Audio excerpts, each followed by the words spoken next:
everybody. Welcome to another episode of What a Hell of a Way to Die. You got me and you got Nate. We are both battened down, full houses full of rice and beans. Personally, I have a shitload of MREs, so not only will I be fed, but I will not need toilet paper because I will not shit. So I have the best of both worlds. Nate, how are things going on the other side of the ocean? Well, there was a recent op-ed in The Guardian written by a guy who teaches at the Harvard School of Public Health, who's an epidemiologist, who said, when I heard about Britain's plan to just let everybody get coronavirus to establish herd immunity, I thought it was a joke. I thought it was satire based on a send-up of like the British temperament, but no, it's actually true. They've botched this so much, and it feels like one thing that's different, I think, in a sense, is in America, you have a very unpopular president who didn't win the popular vote, and there's a lot of scrutiny about his total inability to respond to this, and there's a ton of scrutiny on that. Here, you have a right-wing idiot who won the popular vote and is in power, and the media are all a bunch of fucking inbred salamanders, and so everyone is just singing the praises and basically just regurgitating whatever lines the government puts out, which is leading to a very strange situation in which basically you're seeing the opposition party called traitors because they're like, hey, maybe we shouldn't try to infect everybody like it's like a 1960s fucking chickenpox party for children. And all health organizations around the world are like, what the fuck are you doing? This is insane. But the government says herd immunity, and then every like fish-faced looking, like walking abortion preserved in milk British commentator is just like, herd immunity. They just keep saying it. Like, I'm shocked that there's a country on earth that could be dumber than America, but there is. It's called the United Kingdom, and I voluntarily moved here. It's incredible too, because I've been watching, just looking at Twitter and looking at the right wing. You got two like breeds of right winger. You've got like the Ben Shapiros who are yelling like, well, where's our testing things? It's like, so the thing, the socialized medicine that you wanted, like for me, I thought the argument was that, the market would make this all better, right? That's how the free market works. We all get sick, but the free market gives us the thing we can buy. Turns out that's not true, surprisingly. A thing that any socialist could have told you that. So you've got the Ben Shapiro's doing hands on hip. Well, where's our testing kits? Why don't we have testing kits? And are like, mad at the media.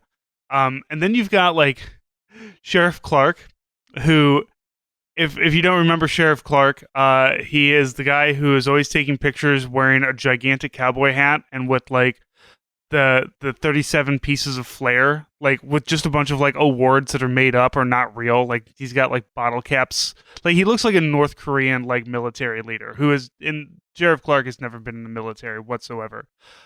And you've got him posting pictures of himself, like these ridiculous headshots of himself, while yelling about like how it's just basically the flu and why is everybody freaking out, and it's un-American to tell bars and restaurants that they have to close down, and these bars and restaurants should defy orders and stuff. And the thing is that Nate, you and we're smart people, and the people who listen to this podcast are smart people. We get caught up with things, like we'll get caught up with propaganda and shit like that because that's the insidiousness of propaganda. That just works. But like, we're smart enough at least to, say, okay, this is actually a problem. What are things that we can do to research it and look things up and maybe, do things to mitigate it? And then you got people who, I'm not going to say they're dumb, but they look to the government and they look to these institutions that we've put into place to tell them how that they should be reacting to things, what they should be doing. And unfortunately, we have a federal government that, a week ago, Donald Trump was saying it was a hoax. We've got senators saying that it's a biovirus from China. We have elected leaders that are just going off the fucking rails. And then cities and states are the ones that are actually doing we need to close down. We need to, stop everything. And this is going to be fucking devastating, like on every level economically. Like, and I know that that people think the easy answer is like, well, you just make companies give their people sick pay, give them 2 weeks paid off for the sick time, and like that works for large companies like McDonald's or Amazon, but small companies like the ones that I like to go to, many of them are not going to survive this because it's not going to last 2 weeks, guys. This is going to last 8 weeks. This is going to last a year. Like, where this thing is going to keep kind of rotating through us. The idea, and the flatten the curve thing. So you've got, but you've got just a lot of people who are waiting for an authority figure to tell them what to do, and authority figures are all just fucking stupid. Like, we've elected a lot of stupid people, and we've given them a lot of stupid power, and now instead of saying everybody stay home, we're going to give everybody a month or two off from their mortgage, and anybody who's renting, nobody pays anything in mortgage or rent this year. Everybody gets a stimulus of $1,000 or $1,500. We're gonna do a thing to help everybody out so they can stay home and they can not feel like they have to go out and do these things. And you're always gonna have dumb people, Nate. Look, I saw pictures, fucking Disney World is still open. Disney World closes in the next day or two, but still this huge crowd at Disney World after watching the fireworks. It's like, God damn, man, why? But, hey, people planned a vacation, a year ago. They really want to go watch the light show on the castle or whatever. But, we're doing nothing, basically. Some people are trying to do things, but in the general span, we're not doing anything, and people are going to still go out and do stuff because A, they got to make money, and B, because nobody's told them really not to. Like, we in St. Louis, any gatherings above 50 people or more has been canceled for 2 months. Like, just nothing. No parades, none of that stuff. But people are still going to go out. People are still going to go out and drink. They're going to go out and do stuff. They're going to go out and cough on one another. And there's always going to be a certain level of just like the dumb 23-year-olds who are just like, I mean, I take vitamins, I'll be fine. And those people will always exist. But like, we're not giving anybody else a chance to also not go out. So it's pretty nuts. It's pretty crazy. I'm not doing any of that shit. I'm not going out at all. I'm working on my garden and trying to get moved into my new house, and that's about it. But Nate, we don't have to be all doomer chat about this. At least not yet. We haven't gone fully into the road or soft apocalypse or Station 11 quite yet. So, for our listeners, we decided that we're going to kind of talk about hygiene in the military and maybe times that we were sick. And Nate, you were telling me something interesting about being sick, or at least the lack of being sick overseas. Okay, so I definitely don't want to say that I didn't get sick, because one of the worst flus I've ever gotten in my life, I got in Afghanistan. And there's a part of me that wonders, there was the global swine flu pandemic, but also I was in a pretty isolated part of Afghanistan. So it may have just been I didn't have any immunity to that strain of flu, but it came on really fast, knocked me out. I was in bed for a week. I couldn't do anything. Like, I couldn't eat. I could barely drink water. It was incredible. I was really wiped out. However, I didn't get the cold basically the whole time I was there. And one of the reasons why I think that is that when we were on bases, we were, especially the bigger bases, we were forced to wash our hands. There was a hand washing station before you could enter the dining facility. And so you came in, they checked IDs, and you washed your hands with soap in like a sink, an actual sink with a faucet. Before you did anything. And then there were hand towels, if I remember correctly. Like, there were paper towels. They didn't have hand dryers. And yeah, it was crazy to me how much better my overall health was at that period of time, despite the stress and everything. And obviously when you're out for like fucking days at a time, it's disgusting and you get gross. And so you have this weird combination of being really gross and unable to shower and unable to do any basic hygiene besides using baby wipes. But then you go back to the base, and like, if you're living on the base where you have a period of rotating back to the base, you're actually like having pretty good hygiene. And it kind of put into relief the extent to which so much of what I experienced in the military, people always get sick in training, and it's always passed across the entire squad or across the entire platoon, especially when you're in a training area where you're in confined spaces like in tents or in like open barracks and stuff like that. We used to joke about it being the kennel cough because they put us in these barracks that were like, concrete floors open with bunk beds. And of course, if someone got sick, everyone got it. And it's weird to me the extent to which that was sort of part of military life, but then also randomly out of concern given, being in a country that's got, for one, you're in a war zone, bigger risk to operations if people go down being sick. And then I think maybe just sort of a good idea fairy, like, hey, we're in a country that's got a lot of hygiene problems, based on just like lack of infrastructure. Maybe we should make soldiers wash their hands before they eat. And sure enough, it fucking worked wonders. Yeah, I remember hating that too. Like you get there's always a sergeant major. They always found some bored sergeant major with nothing better to do to stand there because otherwise it'd just be a PFC who was sitting there checking IDs and be like, sergeant, you have to wash your hands. And like man, fuck that. I'm a soldier. Soldiers are always dirty. I'm not going to do any of that. Trying to be a little tough and flex your machismo. So they put a sergeant major there to be like, no, wash your fucking hands. And yeah, like I didn't get sick with any cold or flu or anything like that when on my deployments. However, they do, kind of like you say kennel cough, which is what they call it for when they put dogs inside of a kennel. They it's the same idea. We always called it barracks crud. And when we went to Iraq, we went to where did we go? We went to Fort Dix is where we eventually mobed out of, but we went somewhere else first for like a month or so. But when we were at Dix, they put all the males into one.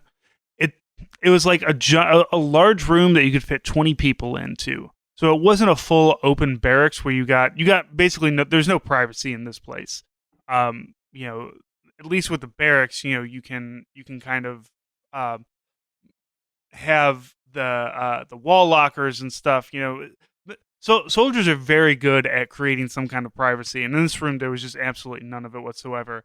And yeah, one person we all passed a cold through that entire thing. In the I guess 4 or 5 weeks that it took for us to do all of our training and then mob out, and it was one that just fucking floored you for a couple of days. It was terrible. It was garbage. We all hated it, and that's what ends up happening. You cram a bunch of people in, and if you're lucky, nobody has the last vestigial cough of a cold that is looking to pass on.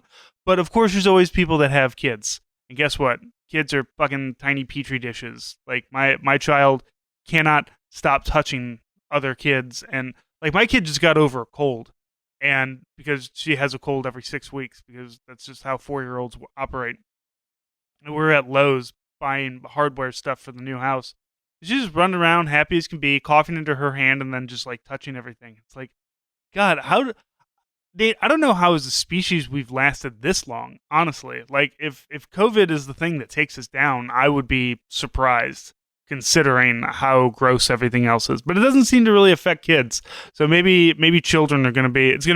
COVID-19 is going to be fucking Logan's Run or something, where it's just going to kill everybody over the age of 30, and then just the children are going to be in charge of things.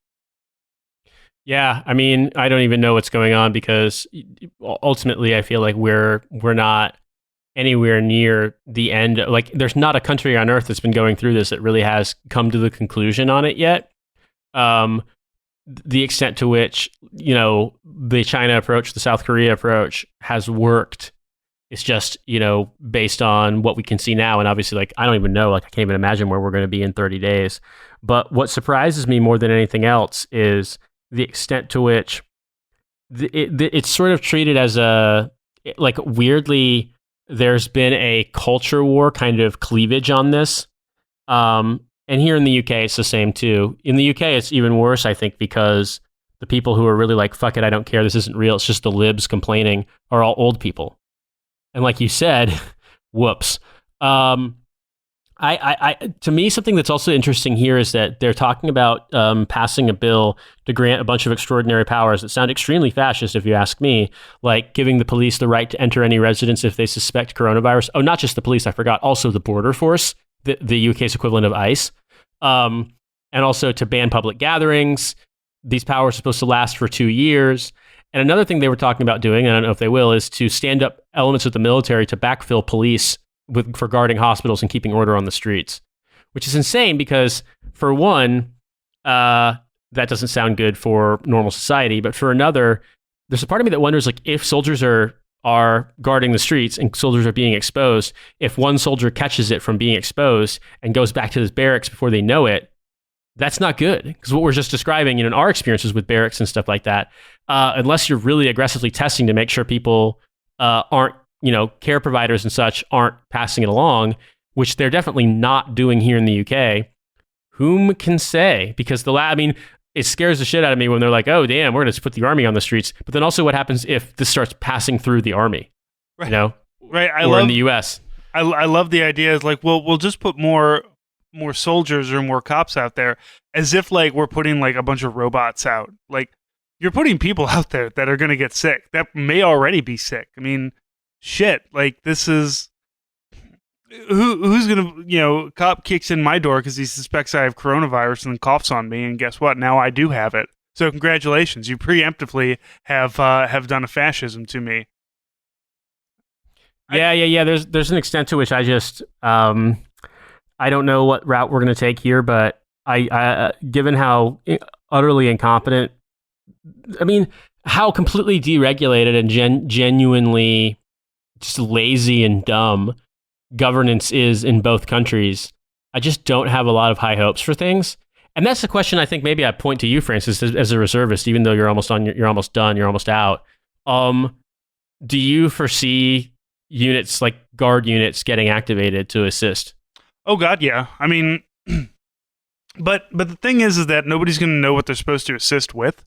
Like, we had the Missouri National Guard activated during the Ferguson protests, and I went up to some of them because we had, they would get stationed everywhere. Like, I live nowhere near Ferguson.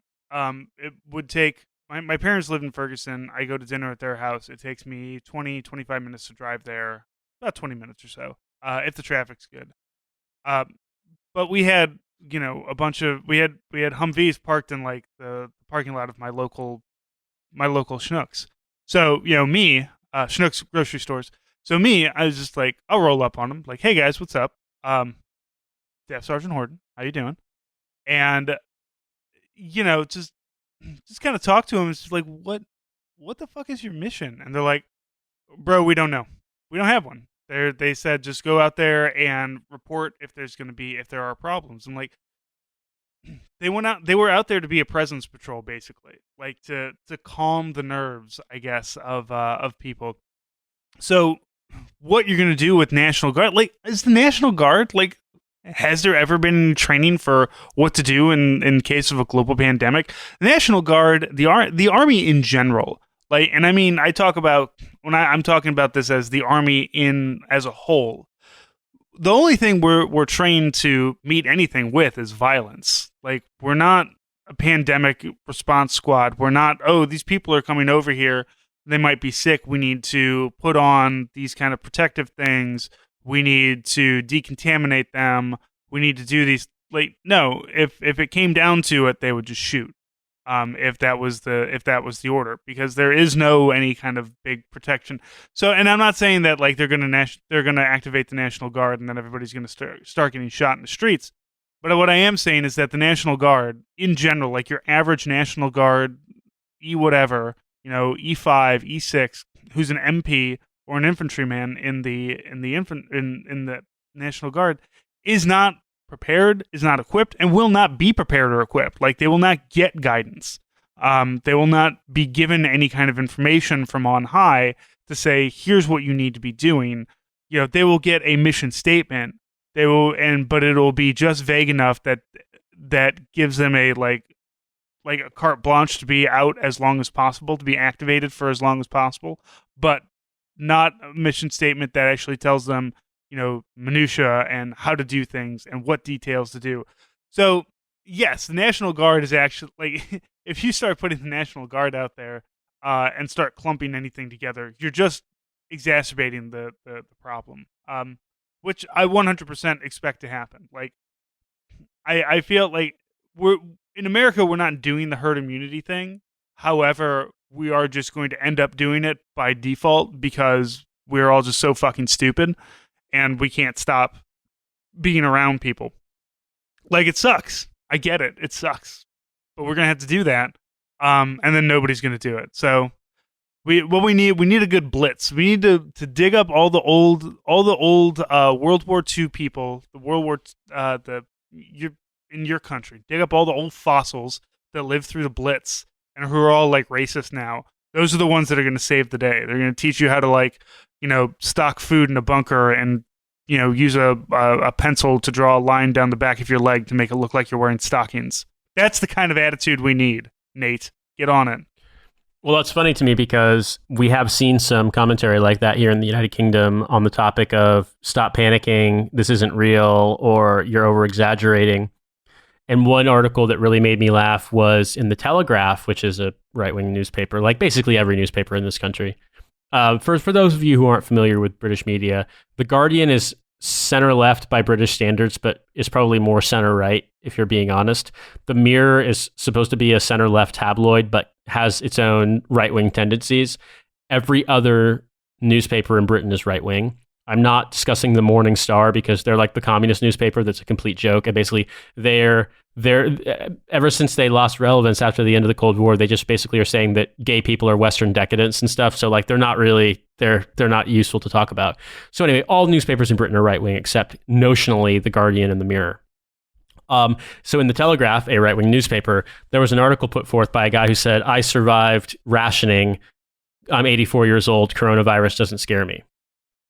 It's like, okay, first of all, that means that you were 18 when rationing ended, which means that you were a small child. You were too young to go to primary school during the war.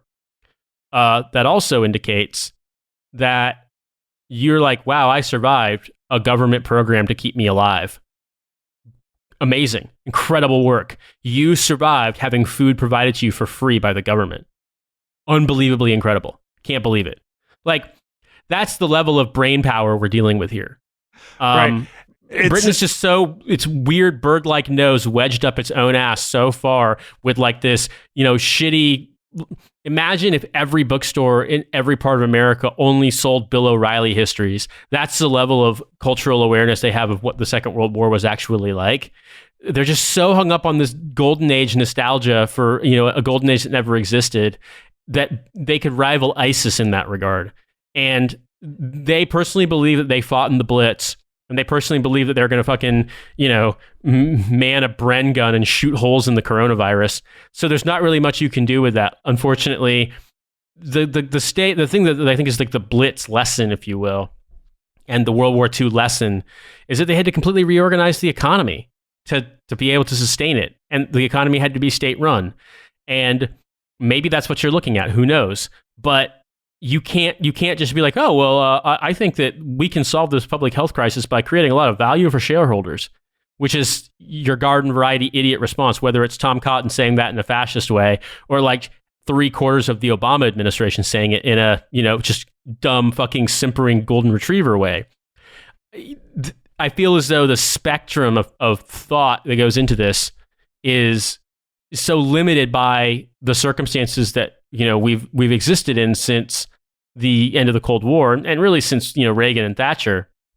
And so to me, at least, I always laugh when I think about like these big grand solutions, because like you just described with Ferguson, even if they did deploy the army, they're not deploying the army to like run public health. They're just deploying the army to stand around on street corners and get coronavirus.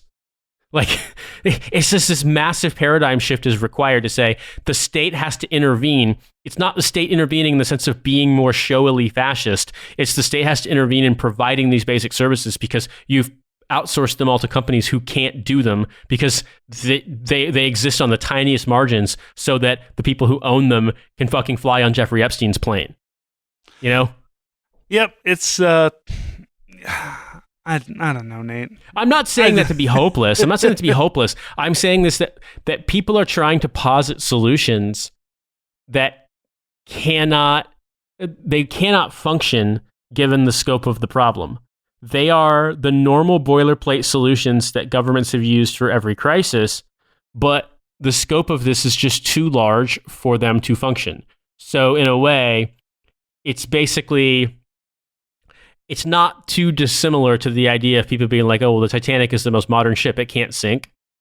You know, Yeah, this is the most efficient economy in the world. It's granted untold millions to people who make, I don't know, fucking RVs and coffee thermoses for millennials or whatever. You know, like this economy has granted untold wealth and power to charter schools and people who work in the, you know, who own numerous dick sucking factories across the developing world.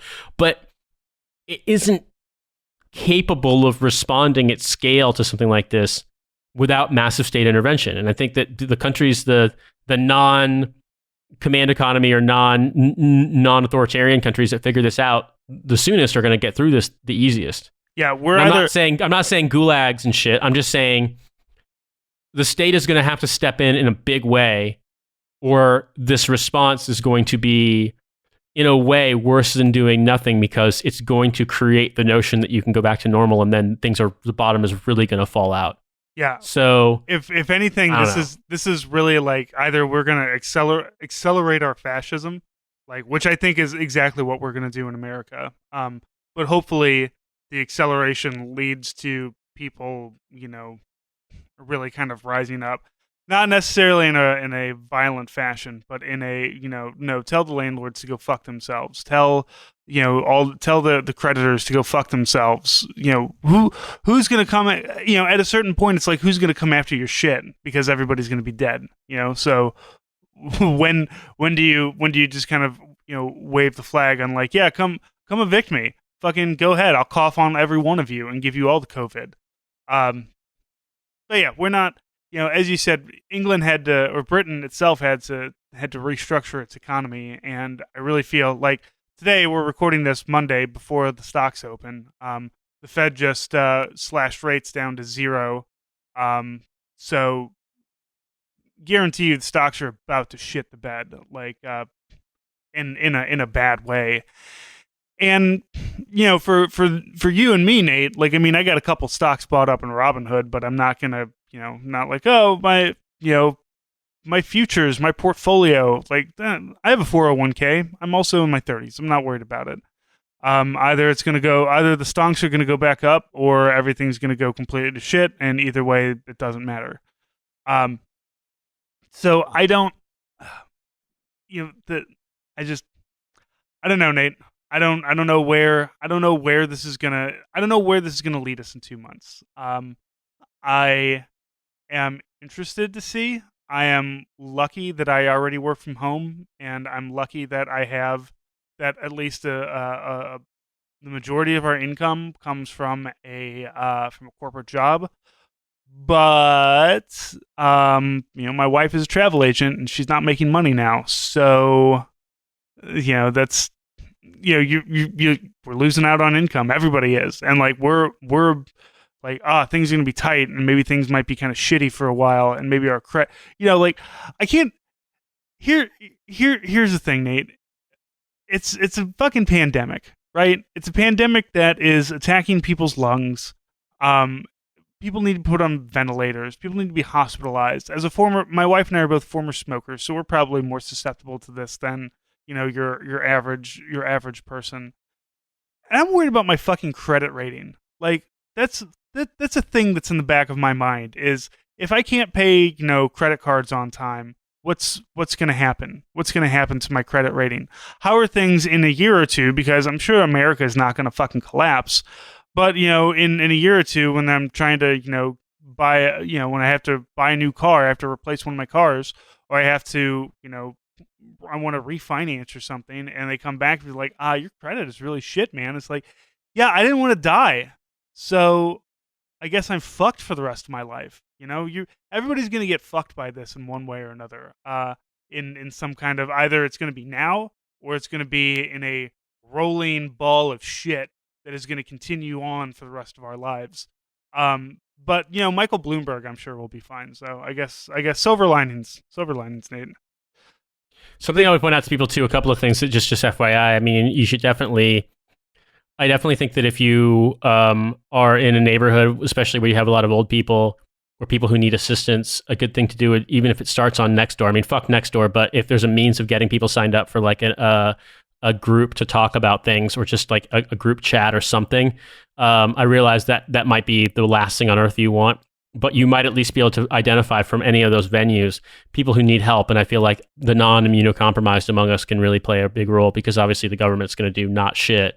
That's one of the things that I've tried to do here, and it's actually been very active. Now, obviously, WhatsApp is really, really big here. It's not as big in America, and WhatsApp has a lot of great functions for big groups and things like that. So, but like, I'm sure you can do it in other ways too in America. So I would definitely say, you know, if you're feeling powerless, like even just people that you know in your life who might need help, like just letting them know you're available would be a big thing. Yeah, just Another thing, telling people, hey, I'll run to the grocery store for you if you need. Like I've told my parents, my mother has um like 50% lung capacity as is. So like I definitely don't want her going out, and I don't want my father, who is nearing 80 years old, to be going out. So like, yeah, I'll fucking drive on up there and hit up the grocery store for you, and whatever. It's those little things that you can do for the people around you. Like that's the collectiveness that we really should be looking into. And I know you talk shit on Nextdoor, but I've seen Nextdoor's been pretty good right now. People are wanting to help out. While they do have the means. So you do see some good things. You see, because when it comes to communism on any kind of scale. I know communism is a big scary word. Communism, though, is communalism. When you're helping your neighbors out, when you're sharing resources between you because everything else is kind of fucked up. When you're just doing some sort of collective, like, hey, let's all throw things into a pool here, and whoever needs something. And when you're doing these things on a local level, that's doing a communism right there, and that's what we should all be doing. Like, I don't hold out hope in my lifetime that I'm going to see the Star Trek space communism that I hope for, but on these local levels, do a socialism, do a communism here and with the people that are around you, and just say, hey, if you need anything, if you're one of those people that's stocked up on toilet paper, if you need a roll or two, I got you. Those are the easy ways to do communism and socialism right now. Is just the people to your left and your right, and we can all yell and scream about things on the internet because that's what we do, because that's what we love. But the people who are next to you are the ones who are going to be the most affected. So yeah, reach out, do the things that you can for the people who are around you, and that's really the only thing that we've got going for us at this point is helping one another, because you'd be damn sure that the government, mutual aid is that is. I mean, that's the thing that everybody should be doing in general. Like, that's the thing. Mutual aid is the thing that separates us from the libertarians, right? Like, the libertarians are the ones who hoard stuff and then put it in their basement, and they sit on top of it with a shotgun and they say, this is all for me and mine and nobody else.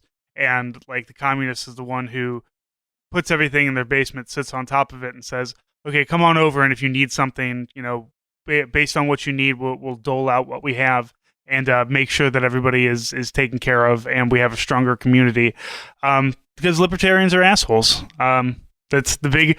I know not everybody's a big fan of horseshoe theory, but the communist and the libertarian both will have the horde. It's just that the libertarian is the asshole who says this is all mine, and then will die of pneumonia in the basement because nobody's checking in on them. And then the communists can go and take their horde. So redistribution, one way or another.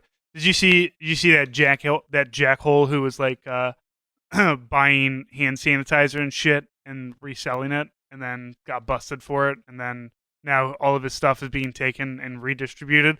What a wonderful, novel fucking idea. What a weird thing that we can do for things other than just hand sanitizer. Maybe just money in general. Why can't Michael Bloomberg give me $1,000 this month? Come on, he's good. He's got enough.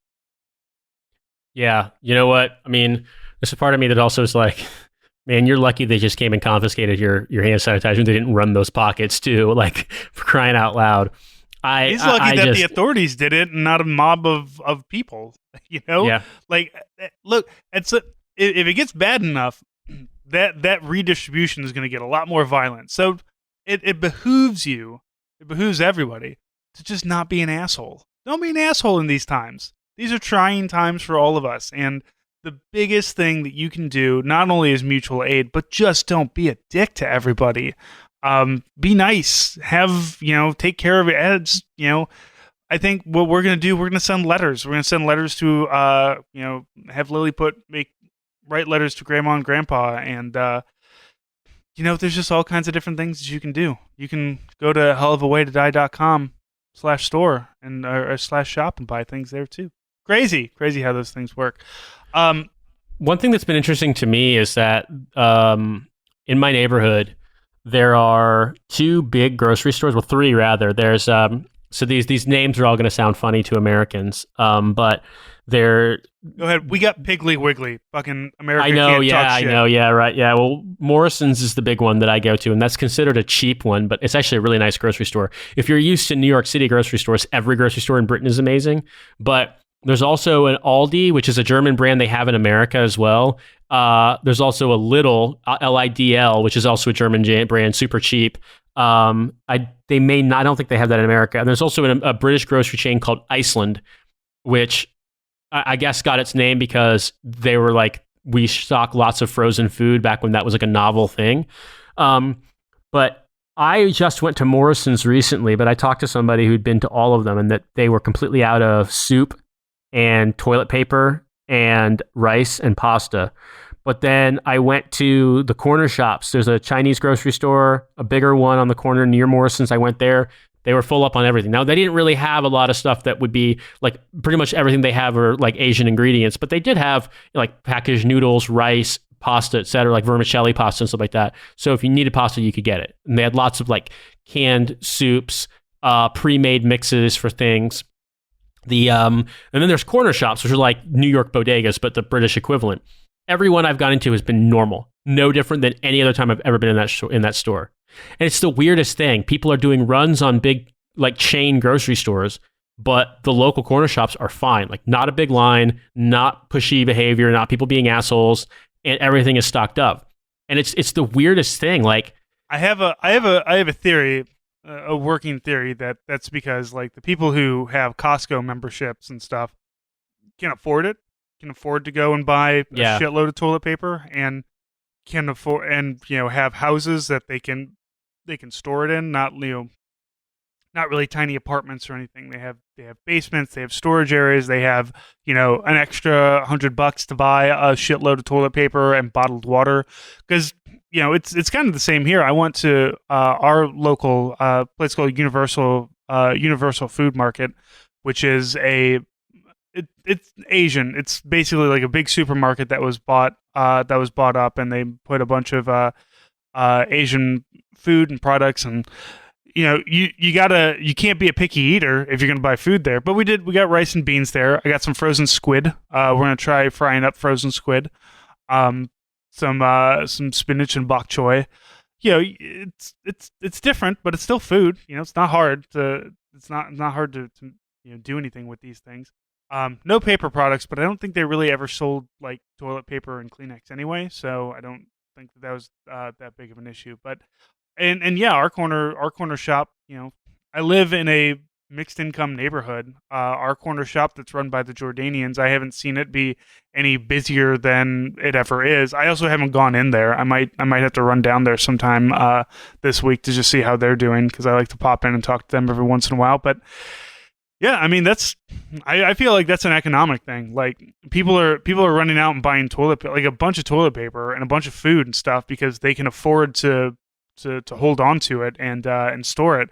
Like personally, I'm moving, so I'm trying to get shit out of my house, so we're not really buying much stuff.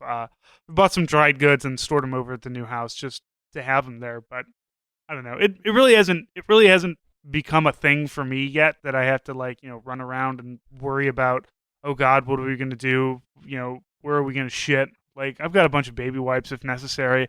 I've lived in worse situations than this, and it's not that bad. Like at the moment, it's not that bad. Like the food situation, my toilet paper situation. I'm irritated because we aren't able to get Kleenex right now. We only have like half a box of Kleenex.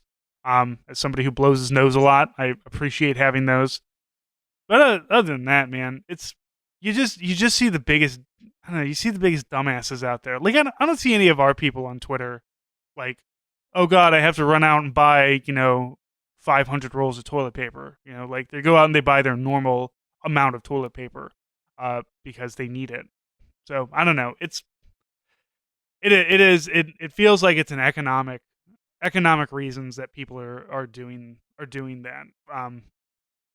And I don't even know like what's the run on toilet paper in general. Yeah, the run on toilet paper doesn't really make any sense to me because I mean I get it if you need it because you it's a thing that you use, but do you need that much toilet paper? I mean, do you expect to not have anything? If I'm worried about the next 6 months of my life, toilet paper is going to be pretty low on the worry list. Like because I see people buying toilet paper that is going to last them a year, and I just don't. Now, don't get me wrong. When I go to Costco, it used to be that my wife and I would do that. We'd buy the gigantic fucking thing of toilet paper because it's cheap and toilet paper doesn't go bad. So I can, toss it in the basement, grab rolls whenever I need it. We buy toilet paper once a year. It's great. Why people are buying like 5 of these things, couldn't fucking tell you. And like that's I don't know if it's like I'm going to resell it online, which, probably, or I'm going to sell, people trying to make a quick buck by selling it, buying it and selling it marked up. But yeah, it just like if you're concerned that you're buying 2 years worth of toilet paper, you got to think about what are the things that you're not buying 2 years of, because you can't eat toilet paper, man. Like there's no nutritional value in toilet paper. What do you got for food? Like, are you buying? If I'm at Costco and I'm worried about the next 2 years, Costco sells gigantic bags of rice. I'd be like buying 3 of those and just like, all right, I'm gonna store it in the basement, put it in some like container so that it no animals get into it, and I'm good. I can eat rice forever now. Rice and beans. I will survive. And if it means that like I've gotta wipe my ass with like a dirty sock or whatever, fucking all right, at least I'm eating. Or what I would do is I would just go to the people who have all the toilet paper because they're all dead from starvation or something. So also I would say too, this is the thing, there's there's like this plastic jug thing called a loda that people use in South Asia. Like it basically, it's like a bidet without having a bidet function. You fill the jug with a long spout with water and you use it to clean your ass with, and it basically helps to remove everything. Real easy. Bidets are real easy. I had a bidet toilet seat in my place in New York, and it's incredible. Once you've got one, it's really, really nice. So what I'm saying is there are ways, if you use a ton of toilet paper, there's ways around this that can stop you from needing a ton of toilet paper. But I guess it's one of those questions where there's an extent to which you wonder sometimes if people are reacting because they think this is the end of the world. And in a way, I feel like the thing that makes more sense is to talk to people who have lived through natural disasters, like people who lived in places that got hit by hurricanes or earthquakes or things like that, and the level of disruption that you experience. That's what I think this is going to be equivalent to. The problem is that it's hitting the entire world, and it's basically a virus that makes it impossible for capitalism to function. So our current system is going to be going through a pretty bad period of inability to provide for itself. And how that shakes out, I have no idea. And I think anybody who tells you they know how it's going to go is full of shit. But what I do know is you should be concerned more with 2 things. Number 1, there's going to be disruption in the labor force. And so that's going to have knock-on effects. And I don't foresee the US doing something like what Denmark is doing, where they're basically the government is offering to cover the salaries or a significant chunk of the salaries of people in affected industries, so long as those industries don't lay off those jobs. I don't see the US doing that. So I feel like it's going to get very, Great Depression-y pretty quickly as far as employment goes. And so I think that's where mutual aid, taking care of your family, and a lot of these sorts of like situations are going to be really important because people are going to be desperate for money. That's because otherwise you can't pay rent. And I hope to God they are forced to do something to suspend rent and mortgage payments, which obviously is the biggest chunk of people's income problems. And obviously healthcare costs and student loan debt are another big one too. They could fix that tomorrow if they wanted to. Will they? I don't know. But I think it's going to be a lot harder to ignore it. So I think that's my point number one is the desperation part. That like you got to be careful knowing that the knock-on effects of this economically are going to be very significant. Number two, there are a lot of people who are immunocompromised, and we don't really know yet 100% what the symptoms are, in the sense that people have it, they're asymptomatic, they don't look like people who would normally be able to transmit the flu, for example, but they are transmitting it in some cases, it seems. Like, so much of that is going to get refined over the next couple of weeks. They're going to figure out more about best practices. But I think the thing that's so weird about it is that just given that this can really kill people, even if they're young, who have underlying conditions. I mean, when I say young, I don't mean like under 20, but I mean under 40. There are a lot of people in China died who are under 40. A lot of people in Italy have died who are under 40.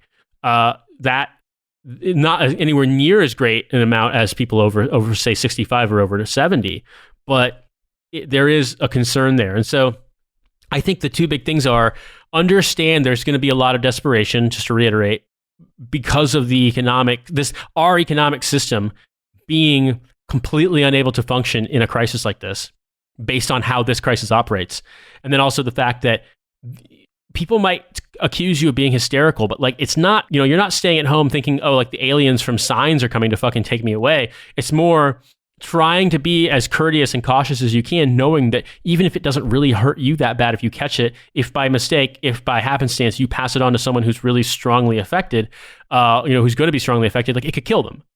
And so that's where, to me, I feel like the important line to kind of stress is more, this isn't a thing that you can wish away, and this isn't something that's going to disappear overnight. And wherever you are, whether you're a federal employee or you work at a corner shop, like you're going to be affected in some way. So my best recommendation is understand that we don't know how it's going to shake out, but chances are really, really good that this is not going away anytime soon. And I'll give you, in the UK, there was a professional health estimate created recently for the government that got leaked that said they think that chances are good that this is going to be a problem, in the sense of it is a health concern, until spring 2021 at the earliest. So it's not, and it's winter 2020 right now, early winter 2020, not late year winter. We're going to be in this for the long haul. Yeah, and it is a flatten the curve kind of thing. Look, it is, people are going to get sick. People are going to die from this. People are already getting sick and dying from this. Just make sure the people around you are good. Make sure that they're taken care of. Make sure that you're taken care of. Wash your fucking hands. I gotta say, this has caused me to start washing my hands more and more often. Before going out, after coming back, trying not to touch my face, all those things that, like, in my disgusting, dirty times I have been doing. Now I'm trying to be smarter and better about it. These are all, and that's things, like, these are all just little things that you can do. And it's, look, everything's going to come back. Everything eventually will all go back to, partying and going out to bars and everything and doing whatever else it is that you all do. But the way that we get back to that is we got to be smart about it now. And you got to make sure that people are taken care of now, because this isn't like, as you said, natural disasters. If you read about some of the shit that was happening after Katrina, like, it's horrifying. The hospitals euthanizing people, violent looting and gangs and everything that was happening in the wake of a huge disaster like that. We're trying to make that not happen on a national level. So let's all pitch in. I know that it's hard right now, and everything is really fucking uncertain. And like I said, don't know what the landscape is going to look like at the end of the month, and the end of next month, or what things are going to look like in the next year or so. But we got to take care of each other, because Like I said, nobody else is going to take care of you. Um, we are, as the working class, on our fucking own, as we always have been. Politicians ain't going to help you. President's not going to help you. Maybe your local elected leaders will try to do something, but I know the city of St. Louis, closing everything down isn't exactly offering anybody money to stay at home. So, yeah, we're gonna have to we're gonna have to take a hard look at American economy after this, if there is an after this. Uh, so for our bonus episode, I talked to Alan. Alan is a member of our Patreon. He reached out and because Nate and I have talked about, in the past, Nate and I have talked about federal service. Because Pete Buttigieg, God, there's a name from the past. Blast from the past, Pete Buttigieg from 4 weeks ago. He talked about national service, not just the military, but things like AmeriCorps. And Nate and I were just like, what the hell's AmeriCorps? We don't know anything about it. So I talked to a guy who worked for AmeriCorps, and not just as a starry-eyed 18-year-old. After he had his degree, he worked for AmeriCorps, and we discussed kind of what it is, what the different roles are, what the different things that you can do in AmeriCorps are, and some of the other things like Peace Corps, and why it is or isn't good, and all kinds of stuff. So if you've ever wondered about AmeriCorps, hopefully this kind of gives you a better idea, and if it's something that you might be interested in, gives you a little platform to leap off of to learn a bit more. So here's a little bit of that. Do you get do you get housing and food or healthcare or anything like that while you are like under the AmeriCorps umbrella? So it depends. Yes, I don't know so much about what Vistas get because I wasn't a Vista, but sometimes, depending on the organization that is that runs the finances of the specific program you're in, they could offer you housing. The site that you're placed at could offer you housing. I was not offered housing, but I was offered when I had my mother's insurance going in. I was very fortunate, but she lost her job, so I had to go to the organization, the health insurance they offer to their AmeriCorps members. It wasn't very good. It was a very high deductible based plan, but I didn't pay a premium for it. I could have paid like a premium for dental if I wanted it, and I did want it, but like I was making after taxes close to $600 per paycheck, about $1,200 a month. And half of that went towards my rent. And so, in retrospect, I wish I paid for dental, but it was like $50 for a premium. And then, I'm glad I remembered this. So I can't remember exactly what law what bill it's in, but legally speaking, AmeriCorps state and national members, their income counts as $0 towards benefits such as SNAP. So what people typically think of as food stamps. So I applied for food stamps and told them that I was an AmeriCorps state member. I gave them the appropriate paperwork to make sure that I wasn't lying to them. They're going through this whole bureaucracy of just what people go through for food stamps generally. And I got the full $192 a month. So that was nice because that was $192 of groceries that didn't come out of my personal paycheck. And then it rolled over. So if I didn't use all my benefits for 1 month, I could continue, it would add on. So if I had $20 over, it would be 20 and plus 192. And then I'd have, $212 for groceries that week based off on my EBT card. So that was cool. But the benefits are really bare bones. Like I mentioned, my health insurance was very, it had a high deductible. So I was actually taking medication, and before I lost my mom's insurance, it was the regular copay that you typically think of, $15, or at least if you're lucky, it's $15. When I went to that same doctor, when I got my new health insurance, it was $65. Ooh. So it was pretty shitty. Yeah. And I was doing better than most people are in America. I had a little bit of savings. So it wasn't terrible, but still that was it, 10% of my biweekly paycheck. It was pretty substantial. So you said that there's different AmeriCorps like things that you can go into, the Vista, the Triple C, the state. So when you decide to go into AmeriCorps, do you get to choose, or do you go and say, I want to, like, say if I wanted to do disaster relief, like I want to travel and I want to help people who are hit by natural disasters, do they kind of shuffle you that direction, or do you just kind of take whatever is available? So as far as I know, I didn't apply to any NCCC, but I believe so. You can apply on the AmeriCorps website and look for open positions across the state, or in a specific, or across a country, or in a specific state that you want to go to. You can specify what exactly like the focus you want to do. So if you want to work on environment, if you want to work on like homelessness, if you want to do like, they have a whole range of different like themes that you can look for, that like they can narrow down specific positions for you. So you can look on their website on on my.americorps.gov, and you can register an account there if you if you want to be an AmeriCorps member, and see exactly what's open.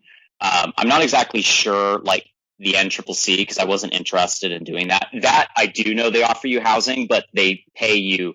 I think they pay you far less than what they paid me for my AmeriCorps position. So, but you get housing, and I think they feed you up to a certain amount. But you can look for different Vista positions. One position I was looking at, I ended up not taking it because I couldn't work out the finances. But they had a cool position in Hawaii that dealt with like in Honolulu, that dealt with a lot of climate change stuff and clean energy in the state, which was really cool. I just couldn't make the stipend work in Hawaii.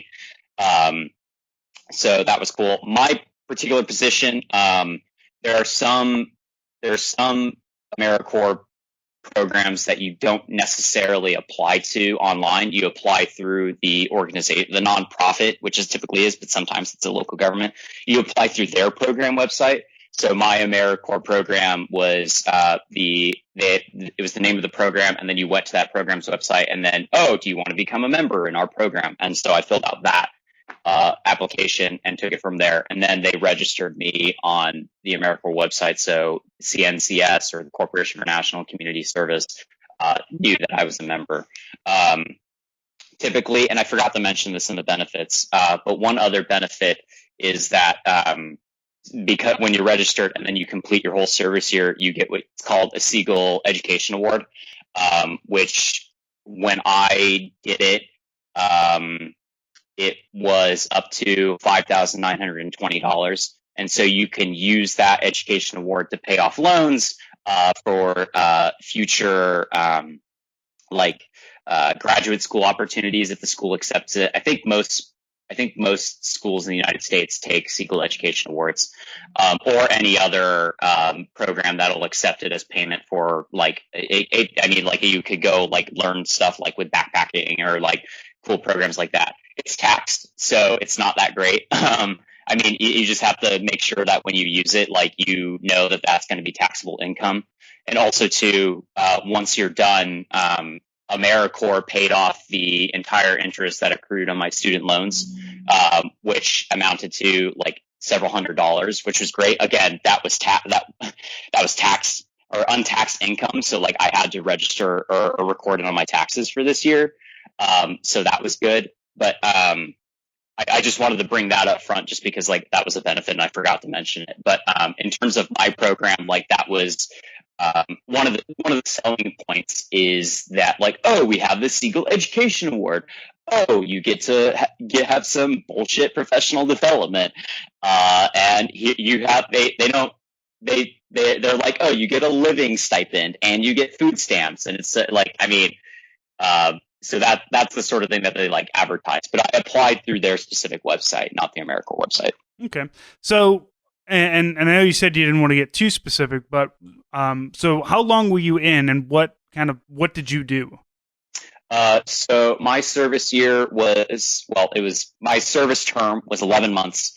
I was placed at a utility, a public one, and I dealt with basically calculating solar power across the utilities jurisdiction, across their infrastructure, as well as seeing any sort of impacts that had on their customers' rates, specifically their residential customers, because like that they didn't give two shits about like how any sort of cost shifts that like non-residential customers paid, because the companies that were there could afford to pay it. But that's basically the very bare bones thing I did. And it was like the public utility was part of a local government, like so it was just utilities office was in an office of a local government. And so that's basically what I did. I did a bunch of data analysis, and as well as like researching stuff. I mean, that's what my job description entailed. I mean, like not every AmeriCorps position is like mine. It can really vary.